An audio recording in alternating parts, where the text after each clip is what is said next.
From San Antonio to Seoul to Seduction, disturbing unexpected glances to undeniable sparks, witness Nia Vance and Lee Jinwoo's journey unfold. Can two different worlds find a common path to love? Dive into their captivating story. Dr. Nia Vance had no intention of disturbing her peaceful and career-driven life, but Seoul brought struggles and seduction right to her peace and disturbed it.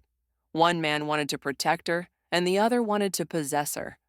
Dr. Nia Vance, a 32-year-old African-American woman, walked through Incheon Airport as if she were a model on the runway. The polished floors reflect the harsh overhead lights. A sea of travelers parted as she was walking through the center like the parting of the Red Sea. She wore a sharp, tailored red suit with wide-legged pants and a sleeveless vest like it was a coat of armor. On her wrist, she wore several copper bangles. A necklace of cowrie shells rested against her collarbone. Her standing accessories, unless she was in the boardroom. Her black hair in long, thin box braids, pulled up into a high ponytail, swayed with her confidence in her stride, speaking into an earpiece. Her voice is calm, professional, and terrifyingly efficient. I don't care what the projections say, Lena. The algorithm holds. If the Asian market wobbles, it's because they're nervous, not because we're wrong. Sell the fear, keep the stock. Nia hangs up as she steps into a waiting black sedan. The air in the ultra-modern Gangnam boardroom was chilled to a precise temperature, mirroring the demeanor of the woman who commanded it. Dr. Nia Vance stood at the head of the immense, polished black table, her presence dominating the lavish space, a high-tech room overlooking the Han River. Seated at the other end of the table is Kim Dae-hyun, known to some as the Boy King, smiling, spinning a pen. Nia was impeccable in a tailored charcoal pantsuit, her long black braids pulled back with severe elegance, yet still swaying with a hypnotic rhythm whenever she turned her head. Her face, sharp and utterly professional, was her primary weapon. With a smirk on his face, Dae-hyun greeted her by way of misogyny. "Dr. Vance, I expected someone older, or at least less distracting." The board members chuckle nervously. Nia had just tapped a remote to produce a holographic projection of a market grid. Nia looked Dae-hyun straight in the eye as she closed her laptop gently and replied, "Then you can't afford me. Good day, gentlemen." Nia retrieved her portfolio and laptop from the table, giving a brief, tight nod that offered no room for further discussion. She walked away from the stunned circle of executives, granting them zero time for small talk or lingering questions. Her armor remained intact. She had dominated the space, and now she would wait for the inevitable surrender. Dae-hyun leaned over to his assistant. Quietly, he said, "She'll be back. I already own more of her outcome than she thinks." The ultra-modern corporate lobby, filled with towering abstract art, offered Nia no sanctuary. She stood near the entrance, scrolling on her phone with an air of professional aloofness, waiting for her driver. Beneath her tailored blazer, her sleek black dress was an elegant, if fragile, defense against the unwanted attention that followed her. "Dr. Vance, you move with the efficiency of a particle accelerator." The voice was smooth, practiced, and familiar. CEO Kim Dae-hyun, with his fashionable suit and boyish, almost K-pop idol features, approached her from behind. His smile was overly warm, but his eyes, Nia noted instantly, were calculating and cold. Nia didn't flinch. She turned slowly, giving him a polite small nod, but no corresponding smile. "Mr. Kim, no, I am adhering to my schedule. I assume you are here to confirm your rejection of our terms." Dae-hyun chuckled, a smooth, practiced sound that grated on her nerves. "Rejection is such a harsh word. I prefer renegotiation. Zenith is an excellent prize, Nia, but you are asking too much, and you are doing it alone. You need a big brother in Asia to make sure you succeed, a partner." His implication that her independence was a flaw, not a strength, was infuriating, but she refused to let it show. "My company and I do not require a guardian, Mr. Kim." He stepped closer, invading her personal space. His voice dropped to a confident purr. "Ah, but you are also very beautiful. Many people would assume that a woman so striking would have an easier time in this world. Perhaps too easy. Sometimes, when a prize is so lovely, people get ideas. They get hungry. Nia's eyes narrowed slightly, but her face remained placid. She was too seasoned to react to such predictable, gendered bait. Are you making a business proposal or an unwanted personal advance, Mr. Kim?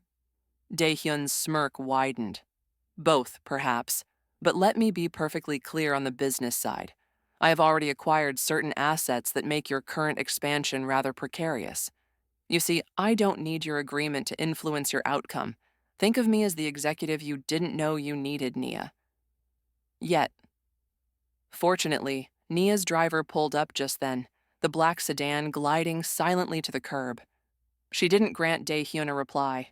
Instead, she gave him a long, dismissive look that conveyed precisely how little she valued his threats, turned, and walked away. Dae-hyun watched her go, his triumphant smirk fixed in place. Later that night, the opulent quiet of Nia's luxury Seoul hotel suite felt less like sanctuary and more like a gilded cage. Dressed in a silk robe, Nia sat near the window, sipping herbal tea, the fatigue finally settling onto her shoulders. She was on speakerphone with her younger sister, Lena, who worked back in the States as a trader for Zenith. Lena's face was bright, almost childlike in enthusiasm. You killed that meeting, Nia. Dae-hyun's a shark, but you're the apex predator. Nia leaned back in her chair, sipping her tea. He's too smug, Lena. He's lowballing because he thinks he has leverage. I don't like it. Keep watching the Zenith internal trading feeds from New York. By the way, Nia said, switching subjects a bit, what's happening with the Han-Gen patent acquisition should have been finalized 3 hours ago. Nia stated into the phone, her voice carrying a hint of strain. What's the delay on the wire transfer? Lena's voice came back slightly muffled over the speaker. It's complicated, Nia. I'm waiting on approval from the board's fiduciary committee. It's just red tape. Don't worry, I'll get it done. I always do. That slight emphasis on always caught Nia's attention. Red tape is costing us market agility. Nia pushed, trying to keep her impatience in check. I need you to push them, harder. A slight bitter edge crept into Lena's voice, a sharpness Nia usually dismissed as stress. I know how to do my job, Nia. I'm literally living and breathing Zenith's quarterly report. You're the one flying around Seoul being mistaken for a fashion icon. I'm the one here, grinding the numbers. Nia sighed, softening her tone slightly, guiltily aware that her demanding schedule often strained their relationship. Lena, I didn't mean to imply you aren't working hard. I just need this deal closed. We both know the pressure we're under. I know, sis. Just relax, Lena said, forcing a sweeter, overly bright tone. You deserve a break. Maybe go see a temple or something. Enjoy Seoul. I've got this handled. As the call ended, Nia placed the phone down, feeling the familiar heavy weight of her responsibilities. She never got to just enjoy things. That was Lena's luxury, not hers. Lena was not, in fact, in her bright professional office. She sat hunched in a dimly lit, impersonal apartment back in the States, nervously wiping sweat from her brow.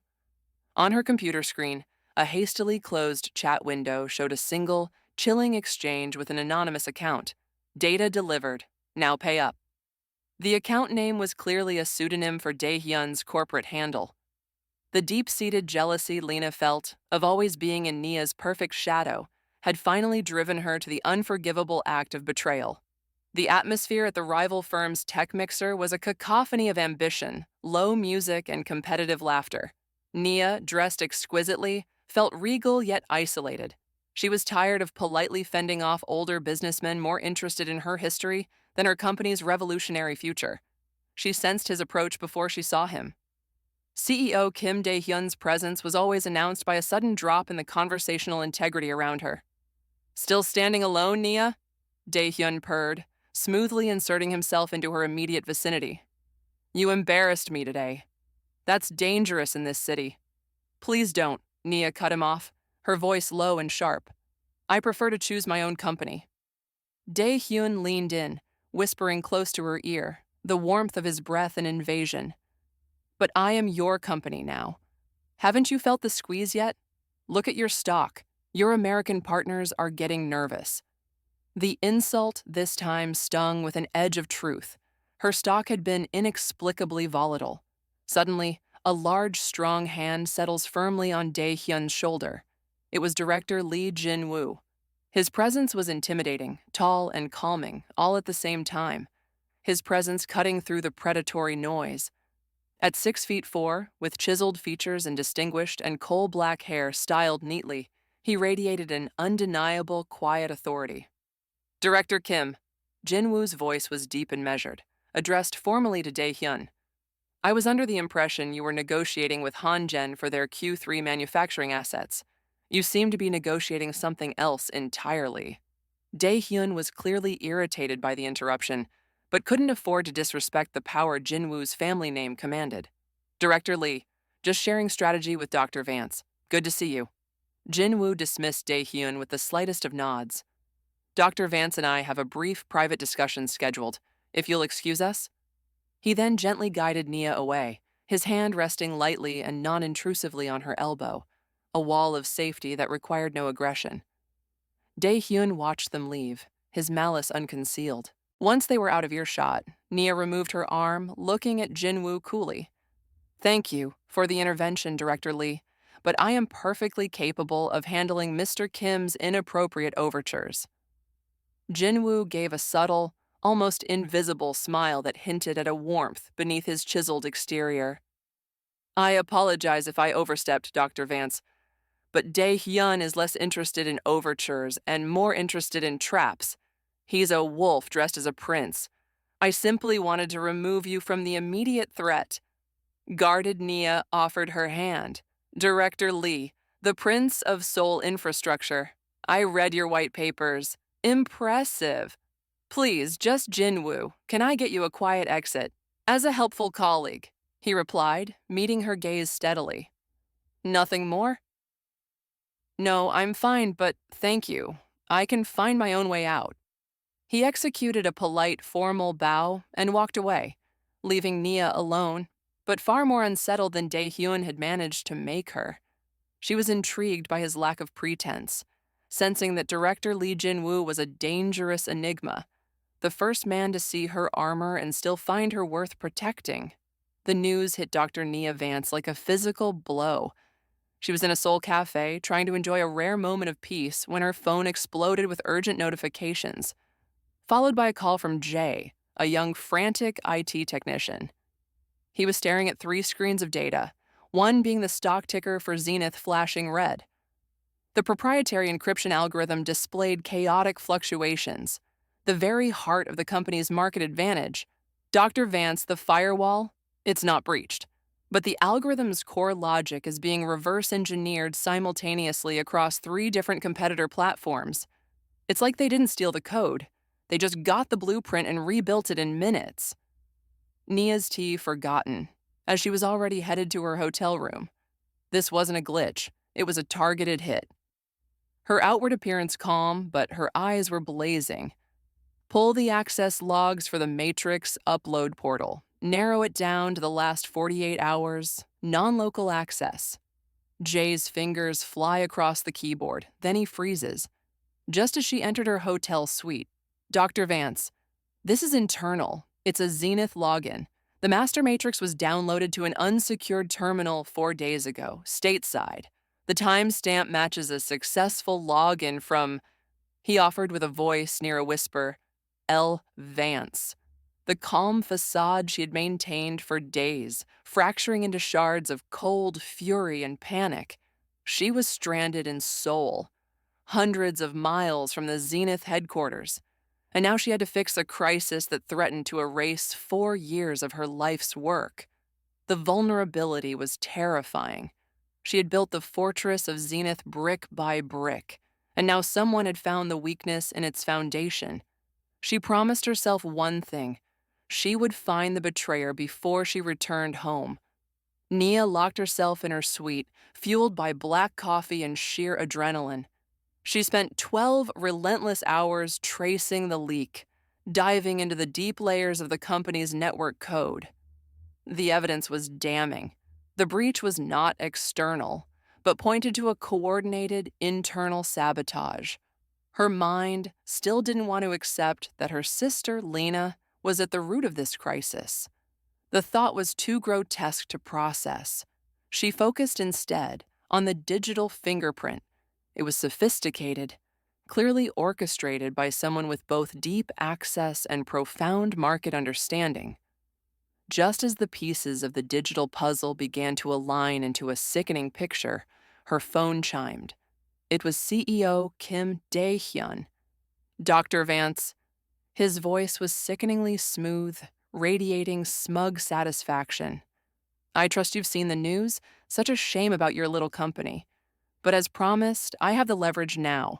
I can buy your vulnerable shares for pennies on the dollar, wipe your slate clean, and you can go home with a nice, quiet severance package." "You are committing industrial espionage. This will be litigated," Nia replied with a tone barely above a growl. "Litigation takes months. By the time your lawyers land in Seoul, Zenith will have been acquired." Nia could hear the smug look through the phone line. "You think I will surrender my company to a thief? You have no choice. Look around, Nia. Who do you have left in Seoul?" Dae-hyun hang up. Nia stares at the blankly realizing her total isolation. His timing confirmed her chilling suspicion. He was the puppeteer. He hadn't just guessed the weakness, he had created it. He revealed with barely contained triumph that he had the power to buy her out entirely, confirming her worst fears about the precariousness of her position. He intended to take her company, and with it, her entire professional identity. The shame of having been so easily played ignited a cold, hard resolve within her. Retreat was no longer an option. She would fight, even if it meant seeking help from the one person whose motives she still couldn't fully decipher. Swallowing her pride felt like trying to consume jagged glass. But survival demanded it. The sun had announced the break of dawn when Nia arrived at Jinwoo's office. She had intended to await his arrival, but was surprised to find him already at work in his office. Nia entered unannounced, her confidence barely holding. Her suit armor was back in place, though the exhaustion was evident in the faint shadows under her eyes. Jinwoo was already seated, looking calm and formidable. "Dr. Vance, this is unexpected. Please, sit." Nia remained standing. "Director Lee, I need your help." Nia got straight to the point, bypassing all pretense. "Director Lee, I am requesting a temporary, aggressive alliance."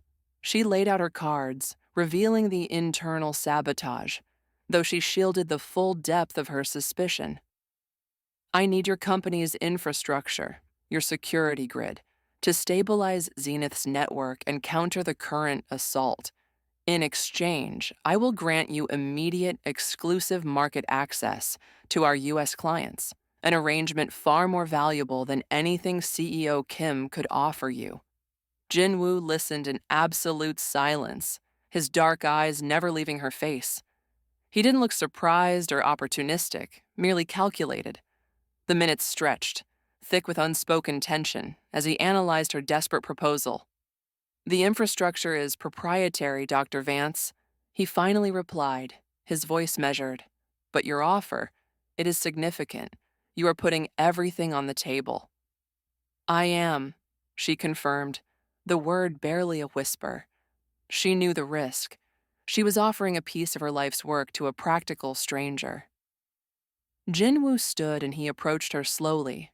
He is nearly a foot taller than her, his gaze softening slightly, seeming to move past the professional facade to the woman fighting for her life. "I agree to the alliance," he stated, decisive and immediate, "but under one condition. You must stay in Seoul to oversee the operation personally. This is too critical to delegate. We fight this battle together." Nia hesitated, searching his face for any hint of betrayal or hidden agenda. She saw only a focused, professional commitment. Staying meant exposing herself further, but leaving meant certain failure. "Understood," she agreed, meeting his gaze with renewed determination. "The alliance is struck, Director Lee. We fight this together." The alliance between Dr. Nia Vance and Director Lee Jin-woo quickly morphed into an intense, shared siege. The tension, initially professional, was now thick with an unspoken, charged awareness. The following days blurred into a montage of late nights spent in Jinwoo's expansive, pristine corporate office. The space, normally immaculate, became a temporary war room littered with printouts, empty coffee cups, and discarded takeout containers. This relentless proximity slowly, inevitably began to dismantle Nia's professional armor.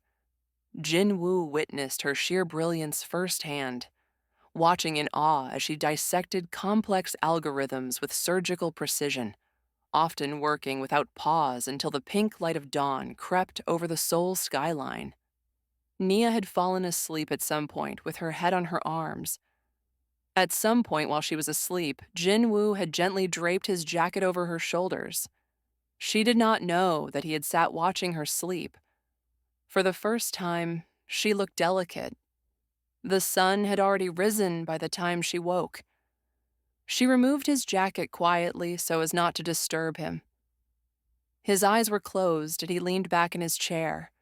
She, in turn, saw past the formidable title of Director Lee and saw his kindness, his unwavering patience with her demanding nature, and a quiet dedication to ethical practice that she had falsely believed was absent in his world. They ate meals together, takeout bibimbap and tteokbokki, the food providing brief, mandatory respites from the crisis. Sitting at the polished black conference room table eating, takeout food. During one such late-night dinner, Jinwoo gently broke the unspoken rule of business only. "You never talk about yourself, Dr. Vance," he observed, swirling a chopstick in his soup. "Tell me one thing that has nothing to do with Zenith, or this war." Nia deflected, as always. "There's nothing to tell." He paused, meeting her eye. "Everyone has a story, Nia. Your silence doesn't protect you. It only isolates you." He pushed back, gently but firmly, forcing her to confront the human being behind the Ice Queen facade. His insistence was not prying. It was an unexpected form of care. He was the first person in years to demand her vulnerability, not her performance. Nia and Jinwoo are discussing data, close together. The door bursts open. Their shared space was abruptly invaded by Yoon Sora, a stunning, stylish woman who radiated an immediate proprietary warmth toward Jinwoo. Sora barged into the office bearing a large, home-cooked meal, the savory scent of traditional Korean food momentarily replacing the sterile corporate air. "Jinwoo, you've been living on delivery food," Sora chided, her voice bright and familiar, moving straight to his side. She was beautiful, dressed in expensive casual wear and clearly accustomed to occupying this space. She then paused, turning her attention to Nia, who was sitting at a separate workstation reviewing code. Sora's smile vanished, replaced by a cool, dismissive look. She treated Nia like a secretary or a low-level assistant, deliberately ignoring her name and speaking around her. "You should make sure he actually eats. He gets so focused." Turning back to Jinwoo, "I assume your secretary can step out for a moment while we eat." Jinwoo's reaction was immediate and sharp. "Sora," he said, his voice dropping to a tone of warning. "Dr. Vance is my partner in this project, and she is far more than a secretary. Her expertise is saving this company. Please apologize for your rudeness." Sora offered a thin smile to Nia. "My mistake, I see. Such colorful jewelry, very rustic." Turning back to Jinwoo, "I'll leave the food. Call me when you're done playing office." The door closed behind her with a barely contained thud of fury. Nia watched the exchange, registering the depth of Sora's resentment. Jinwoo looked apologetic, but she simply shook her head. "Don't. I'm used to it. She's clearly significant to you." "She is a close friend and a family obligation," Jinwoo corrected, meeting her gaze. "But she is not my choice, and her feelings do not dictate my respect for you." The honesty was stark, and the tension in the room, previously professional, was now undeniably personal. Exhausted, Nia checked her personal email. She was instantly hit with a stream of cruel, cutting messages from her ex-boyfriend back in the States, a man whose financial instability had previously complicated her life. His words were designed to wound, reminding her of past failures and questioning her suitability for the high-pressure world she inhabited. She was visibly shaken, her usual stoicism crumbling under the unexpected personal attack. Jin-woo found her a few moments later on the rooftop terrace, a space normally reserved for quiet reflection. She was standing at the railing, staring blankly at the infinity of Seoul's nightlights, clutching her phone like a weapon. Jin-woo didn't pry. He didn't ask what was wrong. Instead, he simply approached her. "I saw the lights on. I thought you might need a distraction." He handed her one of the two soju glasses he held in his hands. Noticing the uncontrollable tremor in her hands despite the gentle night air, he gently draped his own suit coat, warm from his body, over her shoulders. "Sometimes," he said quietly, looking out at the glittering expanse of the city, "the noise from the outside is just white noise. You don't have to listen." In that moment of shared quiet, away from the codes and the boardroom threats, the dam of her composure finally broke. Nia let her guard down, leaning her head sideways, just slightly, letting it rest momentarily against his solid shoulder. It was a fleeting, desperate moment of physical vulnerability, the most intimate gesture they had shared. It seemed as if she were holding her breath in an attempt to keep things under control. "Just breathe, Nia. Just breathe." And she did. Not allowing herself to shatter, instead she allowed a tear to slide down her cheek. One and then another followed, like silent threads of stress flowing. The gala was the crowning social event of the Korean business year, a dazzling, aggressive display of wealth and power. Nia entered the vast ballroom looking utterly magnificent. She had chosen a flowing, emerald green gown that contrasted stunningly with her dark skin and enhanced her regal posture. Heads turned immediately. The whispers were audible, questioning if she was a diplomat or a runway model, not the ruthless American scientist who had just stabilized an entire market. CEO Kim Dae-hyun was there, watching her approach with a predatory, self-satisfied smile, clearly aware of the drama about to unfold. Nia returned his look with a sharp, professional coolness, refusing to let him see the anxiety coiling in her gut. She knew this night was a setup, but she couldn't retreat. Nia was scanning the crowd for Jinwoo when the stage lights flared, drawing everyone's attention. Yoon Sora took the stage with her father, the powerful Yoon chairman. Sora was glowing, her dress blindingly white, her smile a victorious mask.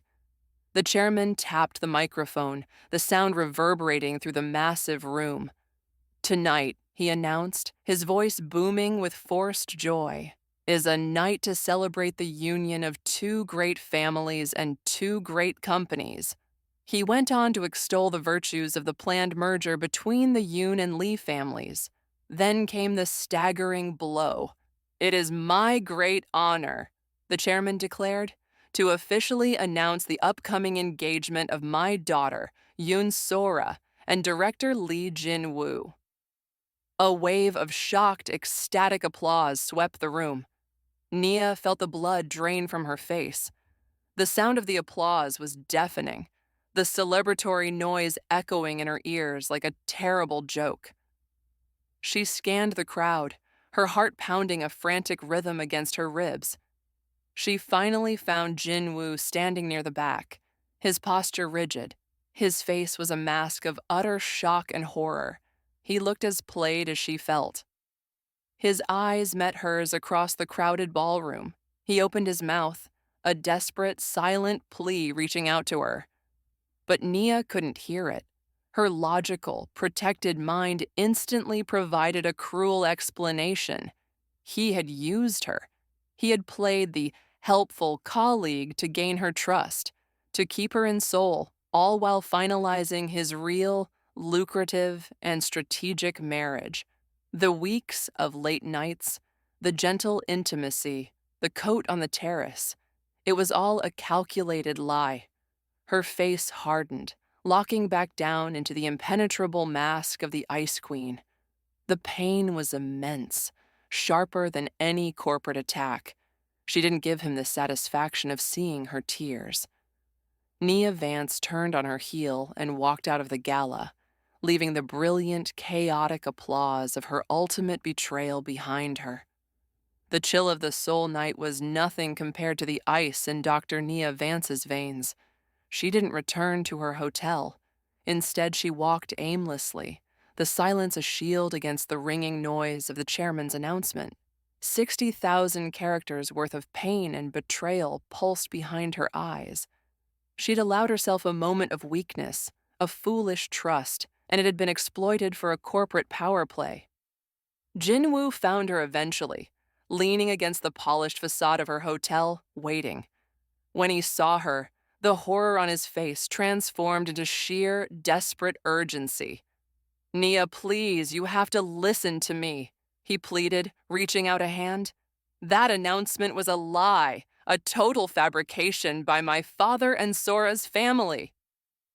She didn't flinch, but her eyes, when she looked at him, were devoid of warmth. 2 chips of granite. She cut him off with a chilling finality. "The alliance is still standing, Director Lee," she stated, emphasizing his formal title with painful precision. "We have a shared enemy in Dae-hyun, but our interactions, from this moment forward, are strictly business only. Every late night, every casual conversation, every moment of vulnerability ends now. I require distance. I require silence. And I require your commitment to our infrastructure deal, untainted by your personal obligations." He tried to argue, his voice rough with emotion.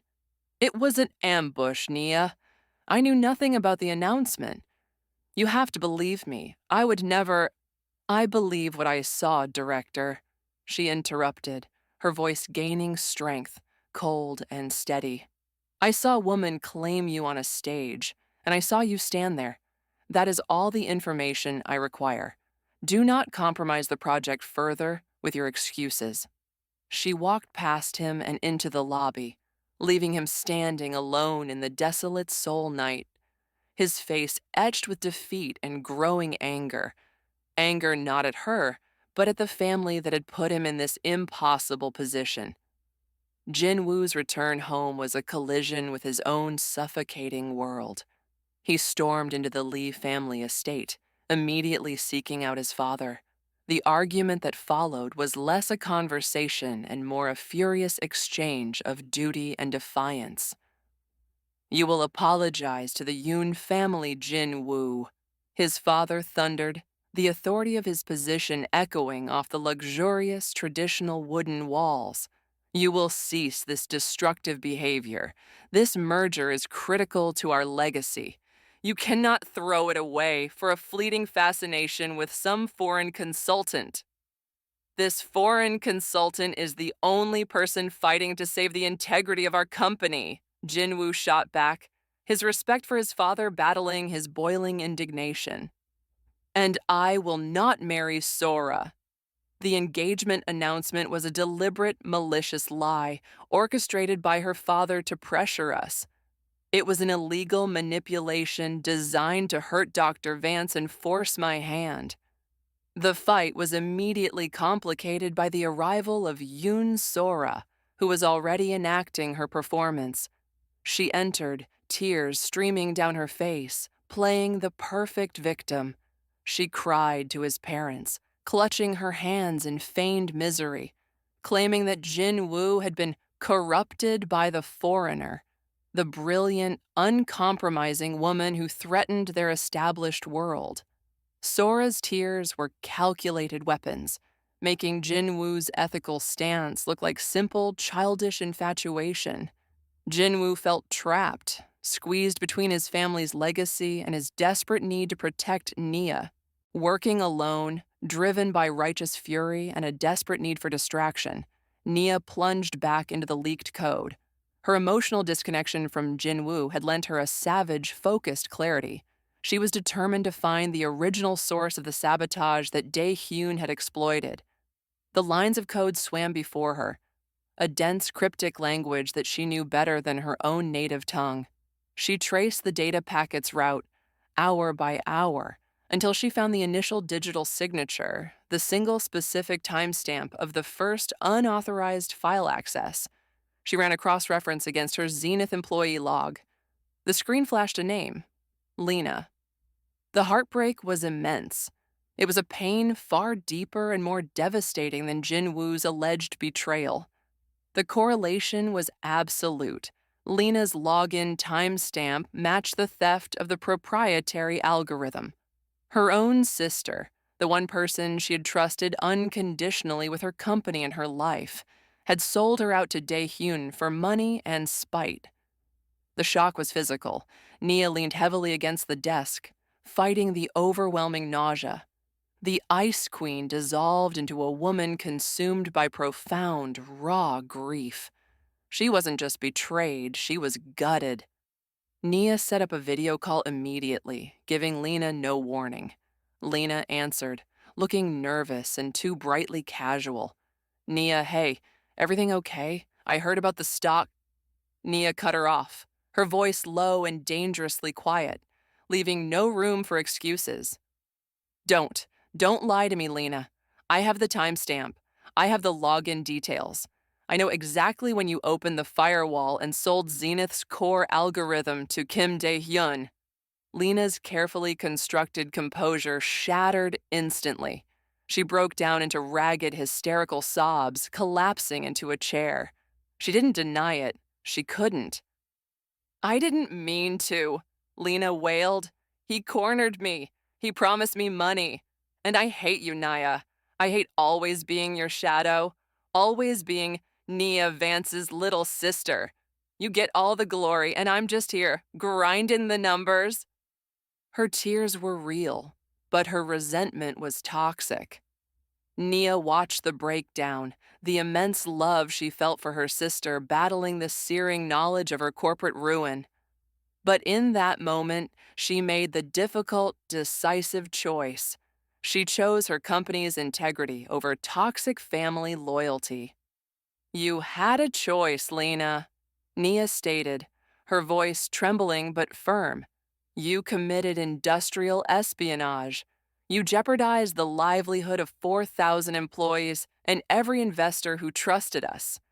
You chose money and spite over family. But I'm your sister, Lena wailed, and yet you chose greed and jealousy. You chose to destroy Zenith. I am cutting this call now. You are fired, effective immediately.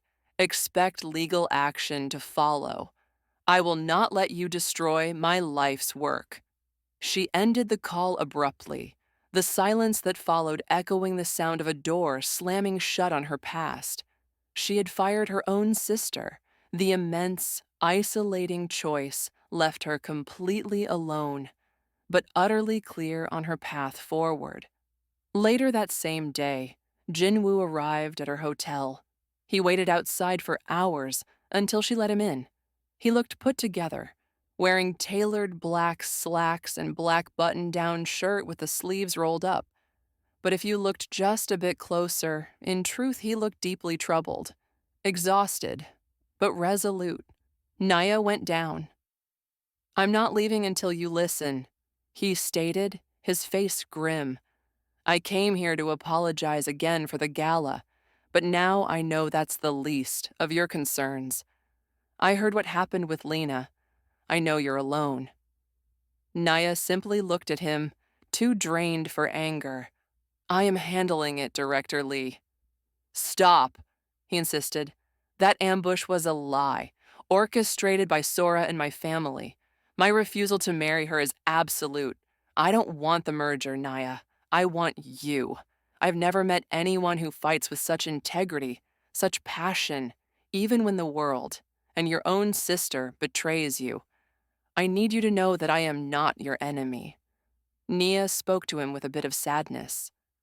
No, just weariness, without any tone of anger. Why should I believe you? Your future was secured by her family's capital. You and Dae-hyun are cut from the same cloth. Jin-woo reached out, stopping just short of touching her. Look at me, Nia. I can't see you hurting. I'm willing to give up everything but you. I don't want capital or a company more than I want you. I want you, Nia. I love you. His plea was raw, honest, and stripped of all corporate pretense. He admitted that his professional life felt empty without her. He finally spoke the words she needed to hear. He didn't just respect her, he loved her. Nia finally allowed the coldness to drain away. She admitted, voice shaking, I was scared, Jin-woo. I was scared that everything, scared of trusting anyone again. That feeling on the rooftop, I thought after yesterday, that moment was just part of the deal. I can't afford to be hurt again. He stepped toward her, bridging the professional distance she had so fiercely maintained. He didn't speak. He simply wrapped his arms around her, pulling her close. His embrace was firm, warm, and utterly real. Then he kissed her. It was a passionate, desperate kiss that solidified their alliance far more strongly than any contract. In that moment, the corporate executive and the brilliant scientist vanished, leaving only two people choosing each other over chaos. I will never hurt you like that, Jin-woo vowed, his breath ragged against her ear. They realized their mistake. They had been fighting separately. They decided they would stop guarding their feelings and start fighting together, a unified front against the powerful forces of Dae-hyun and Sora. Their alliance had just become a power couple. Working from the reconciled passion of Jin-woo's office, their combined genius focused on counterattack. Dae-hyun thinks he won because he has the stolen IP and he thinks you'll marry Sora, Nia stated, pacing the office. He's banking on corporate chaos and family pressure. Jin-woo nodded, leaning over these strategic maps. But Sora's engagement announcement wasn't just to pressure me, it was an act of stock manipulation. The merger was never legitimate. They are trying to fund Dae-hyun's hostile bid to buy out Zenith and force you out of Korea for good. The true plan crystallized. They wouldn't just defend Zenith. They would expose the entire conspiracy, industrial espionage and stock fraud, in one devastating move. They would turn the final takeover meeting into Dae-hyun's public ruin. The boardroom was tense, filled with shareholders, lawyers, and the oppressive smugness of CEO Kim Dae-hyun. He believed he had won, sitting at the head of the table, ready to finalize the purchase of Zenith's now vulnerable shares. Sora was present as well, dressed in an immaculate suit, pretending to be a major shareholder and lending an air of family legitimacy to Dae-hyun's bid. The door opened and all conversation ceased. Nia Vance walked in, looking magnificent and utterly composed, flanked by director Lee Jin-woo, who stood like an unshakable sentinel by her side. They were a unified force, radiating power and silent threat.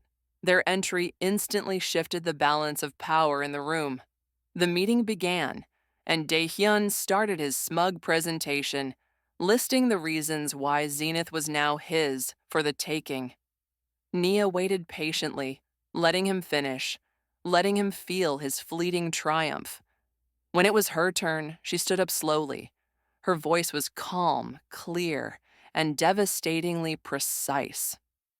CEO Kim, Nia began, you have presented a compelling case for acquisition. However, your entire bid is predicated on the ownership of Zenith's IP. She then placed a binder filled with evidence on the table. That IP was stolen. Nia proceeded to present the irrefutable evidence of the industrial espionage, detailing Lena's login, the timestamp, and the clear trail of communication to Dae-hyun's shell accounts. Since the intellectual property was acquired through criminal means, theft and industrial espionage, your ownership is void, and your bid is criminal, not financial. The room erupted into shocked whispers. Jinwoo stepped forward, addressing the room with the quiet authority of a man who has chosen integrity over family. He stared directly at Sora. Furthermore, Jinwoo announced, his voice ringing with finality, I must state publicly and definitively that I will never marry Yoon Sora. The engagement announcement was an attempt to manipulate the stock price of my company and the market. Both the Yoon and Lee families were subjected to this fraud. He exposed Sora's role, stripping her of her dignity and shaming the families who had used them both as pawns. The boardroom descended into chaos. Dae-yoon's lawyers scrambled, unable to defend against the hard evidence of criminal theft. The Yoon chairman was left sputtering, his power decimated by his own daughter's greed. Da-yoon was escorted out by security, his face contorted in a mask of impotent rage. Sora was left weeping in her chair, utterly defeated and ignored by Jinwoo, who didn't spare her a glance. The power couple had won. In the following weeks, Zenith was safe, its stock soaring higher than ever. Seoulgen, now led by Jinwoo's ethical vision, underwent a necessary restructure. The threat was gone, the legal battles were being handled, and the business was stronger than ever. Nia was in her suite, quietly packing. Jinwoo found her there, leaning against the doorway. He looked worried, thinking she was leaving for good, her mission accomplished. You're leaving, he stated, the sadness palpable in his deep voice. Nia smiled, a genuine, warm smile he rarely saw. She handed him a document. It wasn't a departure ticket. It was a signed lease for a sprawling high-tech space in Gangnam. The new Zenith Asian headquarters. We need a permanent anchor here. Our expansion isn't over, Director Lee. Jinwoo stepped forward, pulling her into a fierce, triumphant embrace. Kissing her deeply, the barriers were gone. The Ice Queen was defeated, replaced by a confident, loving woman. Nia and Jinwoo walked hand in hand down a busy, vibrant Seoul street. She was no longer aloof. She was laughing, her bright smile illuminating her face. They are a true power couple, blending their cultures, their intelligence, and their fierce, unbreakable love, ready to take on the world together.